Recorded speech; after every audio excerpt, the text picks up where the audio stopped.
저는 이 국민들이 지켜보시는 가운데 이 민주당의 오만이 저는 진짜로 도를 넘어섰다라고 생각합니다. 지금 아무 근거 없이 지금 면책특권 인정된다라고 해서 공범이라는 소리 함부로 하시는데, 그런 논리대로라면 그날 계엄 해제 했을 때 현장에 없었던 민주당 의원들도 다 공범입니까? 그리고 그 당시에 의사일정은 분명히 국회의장과 협의가 됐던 부분입니다. 그런 논리대로라면은 뭐 북한에 800만 불 보낼 때 그 내용과 관련해서도 그걸 동조하고 있고 그걸 옹호하고 있는 민주당 의원님들도 다 공범입니까? 이런 식으로 지금 국정을 혼란에 막고 안정을 시켜야 될 시기에 오히려 무분별한 의혹 제기를 하는 것에 대해서는 굉장히 유감을 표하고요. 면책특권 없는 자리에서 그런 말씀 한 번 더 해봐 주셨으면 좋겠습니다. 그리고 국무위원들과 관련해서도 윤석열 대통령 탄핵소추안에 보면은 국무회의 제대로 열지 않았다라고 하면서 또 국무위원들에 대해서는 왜 그걸 막지 못한다는 식으로 해서 뭐 단체로 사과를 시키고 탄핵소추하겠다고 또 겁박을 합니다. 근데 지금 현재 있는 국무위원들은 현재 우리나라를 안정시키기 위해서 불철주야 일을 해야 되는 사람들이에요. 근데 함부로 그렇게 국무위원들 근거도 없이 모욕해가면서 어떻게 국정 운영을 안정시킬 수 있겠습니까? 국민들 보기에 진정성 있게 저는 조치를 해야 된다고 생각합니다. 그 헌법재판소에서 어제 헌법재판관 6명의 심리 변론이 가능하다라고 판단했는데 이게 재판관 회의에서 결론을 내린 건가요? 얼마 전에 있었던 그 가처분 결정에 따라서 결정 주체가 뭐예요? 누가 결정한 것입니까? 이 6명이 가능하다라고 이번에 판단한 것은 뭐 헌법재판소장 대행이 결정한 것입니까? 아니면 뭐 재판관 회의에서 결정한 것입니까? 6인의 가처분 결정으로 결정이 된 겁니다. 그것은. 근데 저는 이거는 굉장히 문제가 있다라고 생각합니다. 왜냐하면요, 이 헌법 23조 1항은 헌법재판관 7명의 출석으로 심리한다라고 명시적으로 규정이 돼 있어요. 이게 왜 7명으로 해놨냐면 헌법재판소는 이 정치적인 갈등을 해소하는 기능이 있기 때문에 상권 분립으로 구성하게 돼 있어요. 대통령 3명, 대법원장 3명, 국회 3명. 그렇기 때문에 7명으로 한다는 거는 그 상권 분립의 주체가 각각 참여하라는 뜻입니다. 예를 들어 대통령 3명, 대법원장 3명 그렇게만 추천한 재판관으로 해서는 이게 상권 분립 정신이 그대로 재판에 구현될 수 없기 때문에 심리를 7명 이상으로 하도록 돼 있었던 거거든요.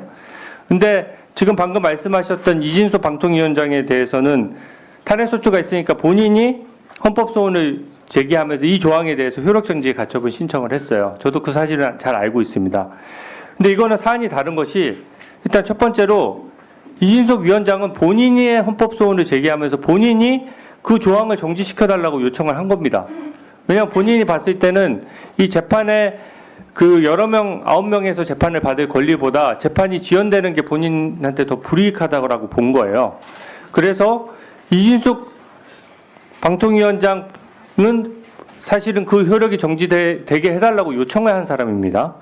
그리고 그 결정문을 보면 그게 범용적인 결정이 아니에요. 이진숙 방통위원장에 대한 탄핵소추랑 헌법소원 결정이 있을 때까지만 그 효력이 정지되는 겁니다. 그 조항에 대해서 헌법재판소에서 위헌 결정을 한 적도 없고 전체적으로 한 적이 없어요. 그러면 예를 들어서 이진숙 그 방통위원장은 9월 3일부터 재판해왔고 거의 재판도 여러 번 열었거든요. 그분에 대한 지금 헌법재판소에서는 무조건 그 대통령 탄핵소추부터 먼저 하겠다라고 하는데 이진숙 그 방통위원장에 대한 결정을 먼저 하게 되면 어떻게 됩니까? 그 조항의 효력은 다시 살아나는 거예요. 그리고 지금 현재 대통령의 주장은 재판을 통해서 판단을 해봐야 되겠지만 이 야당의 탄핵소추 남발, 특히 이진숙 위원장에 대해서 하루 만에 탄핵소추를 남발한 것에 대한 문제점을 지적하고 있잖아요. 그러면 이 판단과 이게 연관이 있기 때문에 이진숙 위원장에 대한 그 판단을 먼저 해볼 여지가 있는 겁니다. 근데 이진숙 위원장이 요청했던 그 조항에 그 해당 사건의 그 정지 조항을 가지고 이걸 일반적으로 해석해서 지금 재판도 열지 않았는데 대통령도 당연히 그 효력이 미친다. 대통령에 대한 탄핵소추에 대한 효력이 미친다라고 하는 거는 저는 법리적으로 잘 수긍이 안 됩니다. 특히 특히 당시에 이 이진숙 방통위원장에 대해서 이 7명이 심리한다는 규정을 효력 정지를 할 때에도 그 당시에는 9명 전원이 결정을 한 거예요. 지금은 재판관이 6분밖에 안 되지 않습니까? 그리고 나머지 3분에 대해서는 지금 구성을 채워야 되는 상황이고, 그런 상황에서 이거를 섣부르게 먼저 변론 준비기를 열고 그렇게 했을 경우에 이 결과가 나왔을 때 어떻게 이거를 국민들을 납득시키고 순복시킬 수 있겠습니까?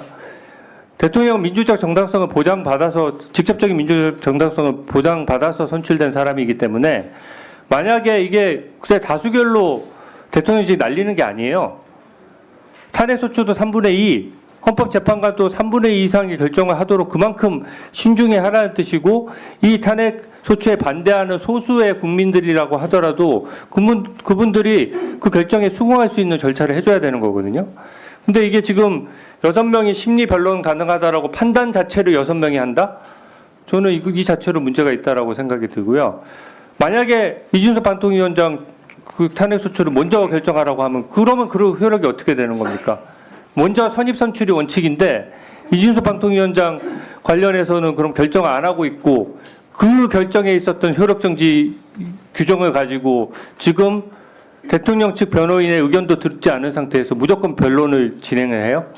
저는 이거 법리적인 문제가 상당하다고 생각하는데 어떻게 생각하십니까? 헌법재판소에서는 그 헌법재판소법 23조에 대해서 23조 1항에 대해서 가처분 결정을 했습니다. 그거는 모든 그게 언제까지 효력이 되느냐는 거예요. 그게 영구하게 되는 게 아니지 않습니까? 이준석 위원장에 한해서 그 사건의 재판이 선고될 때까지만 정지되는 것이잖아요. 그러니까 결정문에 보시면은 다 나와 있지만 23조 1항에 대한 위헌 심판이 들어와 있는 겁니다. 그래서 23조 1항에 대한 그 위헌 심판에 대한 가처분으로서 헌법재판소에서는 효력 정지를 해놓은 것입니다. 그리고 그 효력 정지의 처분은 이진숙 그 탄핵 심판에만 적용되는 것이 아니고 모든 사건에 적용이 된다고 저희 재판부는 판단을 하고 있는 것입니다. 네, 정리해 주세요. 그 부분에 대해서는 재판부에서 다 그 고려하고 있다고 말씀을 드리겠습니다. 그 헌법재판소 있잖아요. 6명이 하는 것이 괜찮다고 지난번에 이진숙 탄핵 때 결정한 것을 원용한 거죠. 그런 거죠? 현재 이 23조 1항 효력은 정지되어 있는 상태라고 보시면 됩니다. 네. 네, 알겠습니다. 네.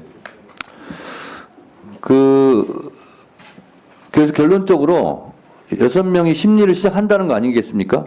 6명이 심리를 시작하는 것에 대해서는 어떠한 법률적인 문제도 없다고 재판부에서는 판단하고 있습니다. 네, 알겠습니다. 박은정 의원님 질의하세요. 네, 존경하는 박균택 의원님 순서 바꿔주셔서 감사합니다. 아까 교정본부장하고 질의해서 잠깐